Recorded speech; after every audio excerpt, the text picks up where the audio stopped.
ကျွန်တော်က2024-2025ပင်ရတင်နေ့မှာဘရိတ်တွေဆောင်းမွေးကိုအောင်မြင်စွာဖြည့်ဆို့ခဲ့တဲ့ကျောင်းသားတစ်ယောက်ပါကျွန်တော်ကစာကိုဘယ်လိုလေ့လာခဲ့လဲဘယ် techniques တွေသုံးခဲ့လဲပုံကိုစာလေ့လာဖို့အတွက်ဘယ်လိုသုံးရမလဲ TikTok ကြည့်ဖို့မဟုတ်နော်တချို့ကျောင်းသားကျောင်းသူတွေကတရက်မှာ9နာရီ10နာရီစာလို့တယ်ဒါပေမဲ့အမက်ကအဲ့လိုမကောင်းဘာဖြစ်လို့လဲဆိုရင်အရှင်အချာကြီးစာလို့ရင်စာရတာမဟုတ်လို့ပါအဲ့ဒါကြောင့်ဒီဗီဒီယိုမှာကျောင်းသားတစ်ယောက်အနေနဲ့ဆောင်ရင်နဲ့ရှောင်ရင်များနောက်ပြီးတော့ပုံကိုဂိုက်ဆရာတစ်ယောက်အနေနဲ့ဘယ်လိုသုံးမလဲဆိုတာတွေကိုမျှဝေပေးသွားမှာပါ right mindset စာကောင်းကောင်းလို့ရှိရင်ပထမဆုံးစိတ်တမင်ပို့လို့ပါတယ်ပင်ရရဲ့ logo မှာတော့စိတ်သက်ပြီးရင်စိတ်ကံပြီးရင်ပင်ရလာတာပါစိတ်သက် plus နီးလည်အမယ် equal to အောင်မြင်မှုပါမြန်မာရှောင်းသားများစုကအမြင်ဒီလိုပြောတာကြားဖို့မှာပါတင်ကြတော်တော်ကက်တယ်ငါတင်ကြမရဘူးလုံးဝမရတာဘာလို့လဲကွာအမြင်ကျက်နေရတာစာရအများကြီးပဲငါချက်စားလဲရင်းလေကွာငါဒီနေ့အောင်ရင်ထောပြီးအောင်ယုံပဲဒီလိုစကားမျိုးကြားဖို့မှာပါဒါတွေကိုအမြင်ကျင်းတဲ့သူတွေပဲပြောကြတာပါ fix mindset ရှိတဲ့သူတွေပေါ့စာကိုတေချာလို့မယ်ဆိုရင်ပထမဆုံး growth mindset ရှိဖို့လိုပါတယ် growth mindset ရှိတဲ့ကျောင်းသားကျောင်းသူတွေကဒီလိုစဉ်းစားမှာပါငါဘာလို့တင်ချမရတာလဲတင်ချအစီအကံမပါလို့လား formula တွေမချက်လို့လားမဟုတ်ရင်တင်ချကိုခဏခဏမလေးချင်းလို့လားဆိုပြီးအဖြေရှာမှာပါ fix mindset ရှိတဲ့ကျောင်းသားတွေကစာမြရတယ်မရဘူးလို့ပြောရင်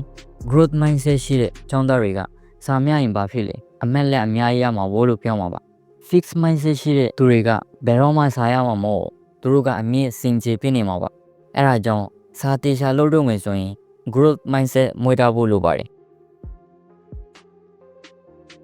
တိရောက်တဲ့စာလို့နေများ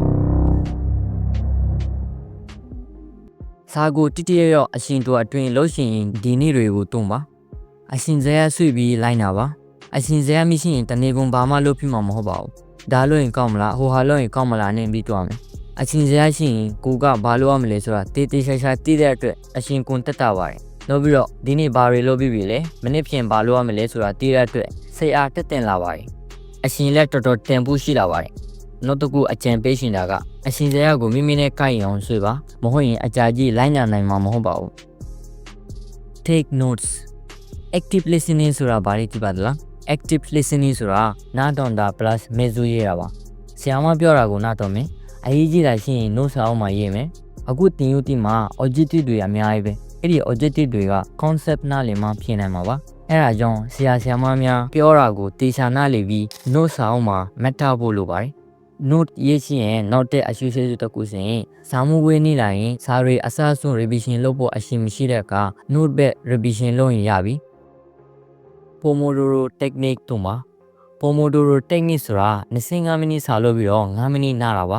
အဲ့လို၄ခုပြီးသွားရင်25မိနစ်စီ၄ခုပြီးသွားရင်ပေါ့နာရီဝက်လောက်နားတင်ပါတယ်ကျွန်တော်တို့ဦးနှုတ်ကအကျဉ်အကြာကြီးစာလို့ရင်မောရတာကြောင့်အနားယူဖို့လိုပါတယ်အနားယူတာကိုအရှင်ပြုံးတယ်လို့မထင်ပါနဲ့ဒီမှာအရေးကြီးတာတစ်ခုကိုတတိထားဖို့လိုပါတယ်အနားယူတဲ့အချိန်မှာပုံလုံးအောင်မတွန်းပါနဲ့5မိနစ်နားမဲ့ဟာကပုံတွန်းရင်9နာရီပြီးသွားနိုင်ပါတယ်နောက်ပြီးတော့ညလည်းအေးအေးဝအောင်အေးပါဒါမှစာကောင်းကောင်းလုပ်နိုင်မှာပါ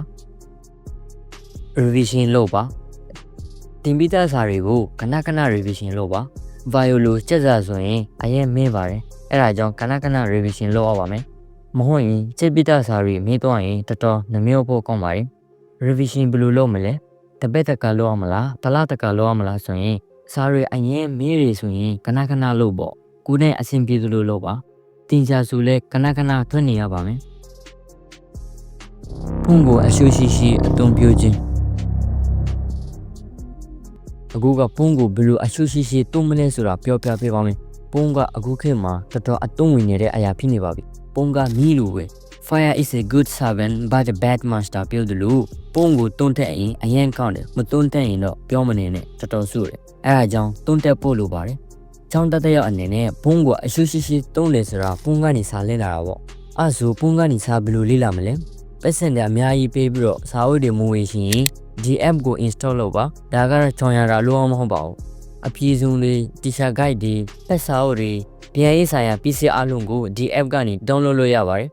နောက်ပြီးတော့ fees နဲ့ပတ်သက်ပြီးတခုခုလိုအပ်လာရင်ဒီ Telegram channel မှာရနိုင်ပါတယ် chapter တိုင်းကိုအသေးစိတ်ရှင်းပြထားတဲ့ဗီဒီယိုတွေလေ့ကျင့်ရင်မဲခွဲအများကြီး chapter အလိုက်နှုတ်စာအုပ်တွေအများကြီးပဲနောက်ပြီးတော့ဒီ academic on channel ဆိုရင် grade 2ကျောင်းသားကျောင်းသူတွေကို free စာသင်ပေးတာပါအခု essay letter တွေ့ရှိဖို့နေပြီလားစိတ်မပူပါနဲ့ ChatGPT ရှိတယ် DeepSeek ရှိတယ် Gemini ရှိတယ်အဲ့လို AI tool တွေအများကြီးပဲအဲ့မှာတွားပြီးတော့ essay letter ကိုဘယ်လိုရေးရတာလဲတစင်းပြီးတစင်းရှင်းပြပါနောက်ပြီးတော့ကျွန်တော်ကိုနေ့တိုင်း essay တပုတ်စီရေးပေးပါလို့ရိုက်လိုက်ရင် guide ဆရာတယောက်လို step by step ရှင်းပြပေးပါမယ်နားမလည်တာရှိရင်ပြင်မဲ့ပေါ့တင်ချင်ရင်စက်တွေလည်းနားမလည်ဘူးလားတက်ပုံရပြီး ChatGPT ကိုမဲ့ပေါ့ဒီလိုနဲ့ပုံကိုအရွှေရှိအသုံးပြုနိုင်ပါတယ်ပုံကတော့စာလေးလာပြီးတွားပြီဆိုရင်ပုံကိုပေးတတ်ဖို့လည်းလိုအပ်ပါတယ်နော်ဒီမှာပြောရတဲ့ link တွေကို description မှာပေးထားပါမယ်ဒီဗီဒီယိုမှာပြောခဲ့တဲ့အရာတွေကိုဂျုံငုံပြီးပြောရရင်ကျောင်းတက်တဲ့ရောက်အနေနဲ့စိတ်သက်ကောင်းဖို့လိုပါတယ်ငါစာမရဘူးဆိုတော့ fix mindset ကိုဖယ်ပြီးပါနီးလက်မဲမဲနဲ့စားလို့ပါအရှင်စရာဆွေးပြေးလိုက်တာပါ notes ရေးပါပုံမတူtechnique တုံးပါခဏခဏ revision လုပ်ပါပုံကိုအရွှေရှိတုံးပါပုံကနေစားလို့ပြီးရင်ပိတ်ထားပါ distraction တွေကိုရှောင်ပါဒီနေ့တွေကိုဒီနေ့ကစားပြီးအသုံးချကြည့်ပါတပတ်အတွင်းတိတာတဲ့ရက်လက်တွေရမှာပါဒီဗီဒီယိုကိုသဘောကျရဆိုရင်ခင်ဗျားတို့မိတ်ဆွေတွေကိုလည်းမျှဝေပေးပါနောက်ပြီးတော့ခင်ဗျားတို့ကအားလေးရှင်တွေမှာ skill အသစ်သင်ယူရှင်ဒီဗီဒီယိုကိုကြည့်လို့ရပါတယ်အားလုံးကိုကျေးဇူးတင်ပါတယ်